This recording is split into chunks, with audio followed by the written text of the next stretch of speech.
14 सितंबर को सुबह का समय, एक निर्भया। हालांकि इस शब्द से अब मुझे घिन आने लगी है, क्योंकि ये शब्द हर बार मुझे समाज के घिनौने चेहरे की याद दिलाता है। क्योंकि मैं नहीं चाहता कि हमारे असंवेदनशील समाज में हर रोज एक निर्भया का जिक्र करना पड़े। आज मैं दो पहलुओं पर बात करना चाहूँगा, लेकिन उससे पहले आप सभी समाज का एक आईना देखना चाहिए। 14 सितंबर को निर्भया अपने भाई और माँ के साथ गांव के एक जंगल में घास काटने गई थी। एक गठरी बंद गई तो भाई उसे उठाकर घर चला गया। माँ और बेटी खेत में अकेले रह गए। माँ आगे घास काट रही थी और बेटी पीछे कुछ दूर घास को इकट्ठा कर रही थी। इसी दौरान 4 हैवान आते हैं और निर्भया के गले में लगे दुपट्टे से उसे खींचकर पास के खेत में ले जाते हैं और फिर हैवानियत की सारी हदें पार करते हैं। रीढ़ की हड्डी तोड़ते हैं, जीभ काटते हैं और सबूत मिटाने के नाम पर उसका गला घोंटकर हत्या का प्रयास करते हैं। माँ जब निर्भया को ढूंढती है तो उसे देखकर माँ के पैरों की जमीन खिसक जाती है। निर्भया बहुत ही बुरी हालत में बेहोश पड़ी हुई थी। माँ के चिल्लाने की आवाज़ सुनकर कुछ बच्चे आते हैं और निर्भया को होश में लाने का प्रयास करते हैं, लेकिन सभी प्रयास असफल हो जाते हैं। जिसके बाद निर्भया को अलीगढ़ मेडिकल कॉलेज में भर्ती कराया जाता है और जहां घटना के 5 दिन बीत जाने के बाद 19 सितंबर को असंवेदनशील पुलिस निर्भया का बयान लेने के लिए पहुंचती है। उस दिन पीड़िता की हालत इतनी गंभीर है कि वो अपना बयान तक दर्ज नहीं करा पाती।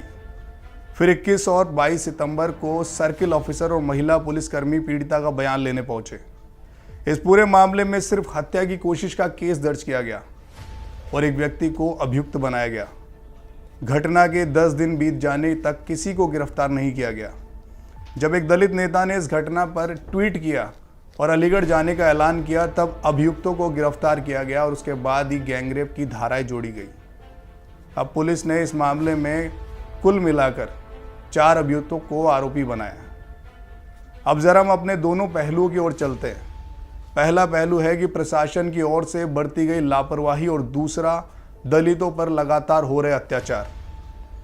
हमारा प्रशासन इतना निर्लज्ज हो चुका है कि जब भी ऐसी कोई घटनाएं निकल कर आती है तो आरोपियों पर कार्रवाई के बजाय इस पूरे मामले को दबाने की कोशिश करता है।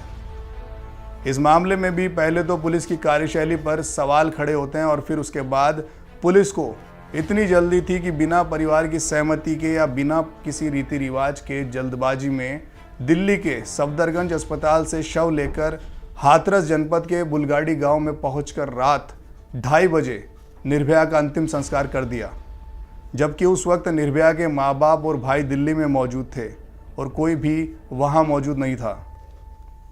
परिवार का इंतजार करने की बात कहने पर पुलिस ने कहा कि अगर तुम नहीं करोगे तो हम खुद कर देंगे। अब सवाल यह है कि आखिर किसकी शय से ये आरोपी 10 दिन बीत जाने तक भी गिरफ्तार नहीं किए गए और फिर निर्भया का दोबारा पोस्टमार्टम ना किया जा सके, इसलिए आनंद फानन में तो उसका अंतिम संस्कार कर दिया गया। हो सकता है इसके पीछे कई बड़े लोगों का हाथ हो, क्योंकि हमारे नेताओं का भी ऐसे अपराधों पर नरम स्वभाव नजर आता है। चाहे वो सपा मुखिया मुलायम सिंह का लड़के हैं गलती हो जाती है कहना, या फिर उन्नाव दुष्कर्म केस में बीजेपी नेता कुलदीप सिंह सेंगर को बचाने की पूरी कोशिश करना। उच्च पदों पर आसीन ये लोग एक महिला की अस्मिता को अपना खिलौना समझ लेते हैं। समाज की मानसिकता इस कदर गिर चुकी है कि किसी महिला, स्त्री या बच्ची पर नज़र उठाने से पहले उसकी उम्र तक का तगाजा नहीं रखते। 21वीं सदी में आने के बाद भी लोगों की मानसिकता में कोई परिवर्तन नहीं आया। 4 जून 2017 उन्नाव रेप केस, 17 साल की लड़की के साथ सामूहिक बलात्कार किया गया। 10 जनवरी 2018 कठुआ रेप केस में 8 साल की बच्ची के रेप के बाद पत्थरों से मारकर उसकी हत्या कर दी गई। 23 जून 2019 में अलीगढ़ रेप केस, जहां 10 रुपए की खातिर किसी मासूम का रेप कर दिया गया। न जाने कितनी लड़कियां हैं जो इस दरिंदगी का शिकार होती है और न जाने कितनी निर्भया इंसाफ की मांग करती है, लेकिन उन्हें मिलती क्या है? सिर्फ मौत। लेकिन ये कब तक?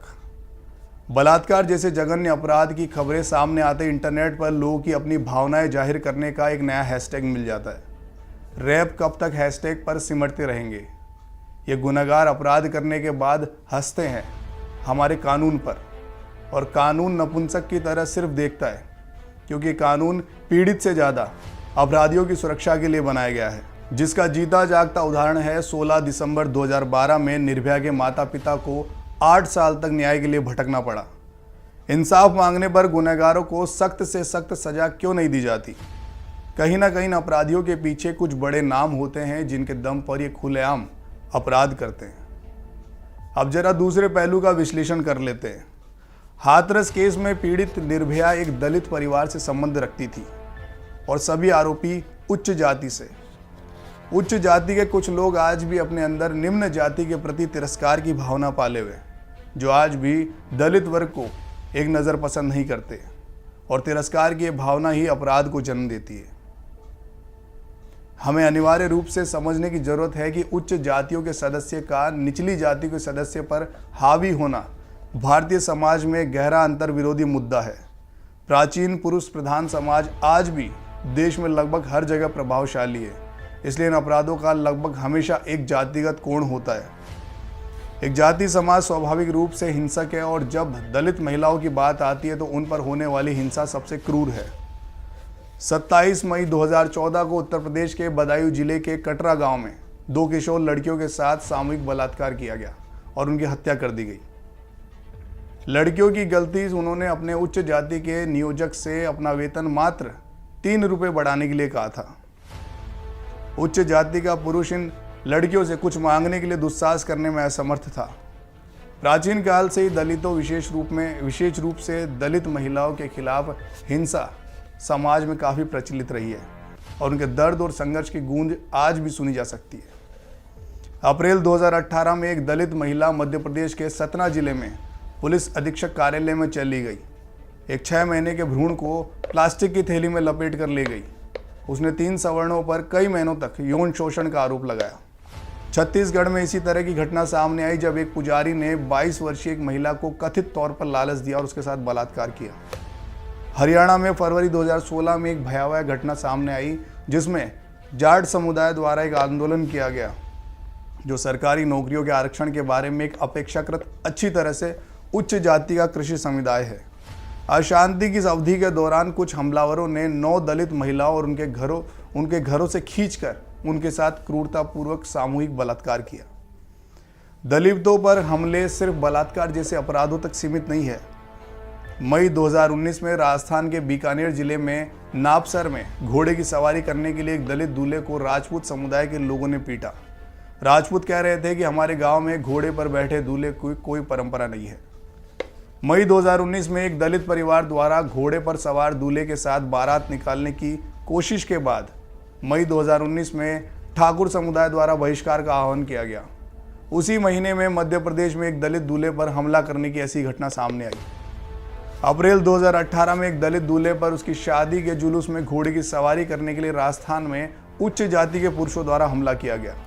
अप्रैल 2017 में हरियाणा के दादरी जिले में एक दलित दूल्हे को घोड़े से उतारकर पीटा गया और धक्का दिया गया क्योंकि दूल्हे ने घुड़चढ़ी समारोह किया था।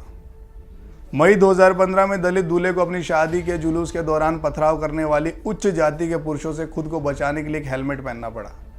भाजपा शासित यूपी में हमलों की संख्या लगातार बढ़ते हुए जा रही है, जिसका हवाला देते हुए एक दलित कार्यकर्ता सुशील गौतम ने कहा कि 2014 के बाद उत्तर प्रदेश में दलितों पर अत्याचार बढ़ रहा है। इसके अलावा दलितों के पास कानून की अदालत में मामलों से लड़ने के लिए संसाधन उपलब्ध नहीं है और अपराधियों को अपराध करने दिया जाता है। यह उच्च समय है, हमें समझने और सोचने की जरूरत है कि हम कहाँ जा रहे हैं। महिलाओं के साथ छेड़छाड़ और बलात्कार की घटनाएं बढ़ती जा रही है, उनके जीवन के साथ खिलवाड़ हो रहा है, और फिर भी हम अपने समाज को सभ्य समाज कहते हैं। इन घटनाओं पर भारत की गलियों और सड़कों पर गुस्सा देखने को मिलता है। यह किसी महिला के साथ छेड़छाड़ या बलात्कार या उससे उत्पीड़न का प्रश्न नहीं है, अपितु इन घटनाओं से सभी चिंतित है। चिंता की बात यह है कि क्या हमने स्वयं को अपराधियों के समक्ष समर्पण करने का निर्णय कर लिया है? क्या इन जघन्य अपराधों से हमारे नेताओं की आत्मा जागती है? हमें अपने पुरुष प्रधान समाज को ये बताने की जरूरत है कि महिलाएं सिर्फ एक माँ, बहन और एक पत्नी नहीं है, बल्कि वो खुद में एक जीती जागती शख्सियत है, और उन्हें वैसे ही देखे जाने की जरूरत है। उन्हें बताए जाने की जरूरत है कि महिलाएं भोग की वस्तु नहीं है, तब शायद इन अपराधों में कुछ कमी आ सके। धन्यवाद।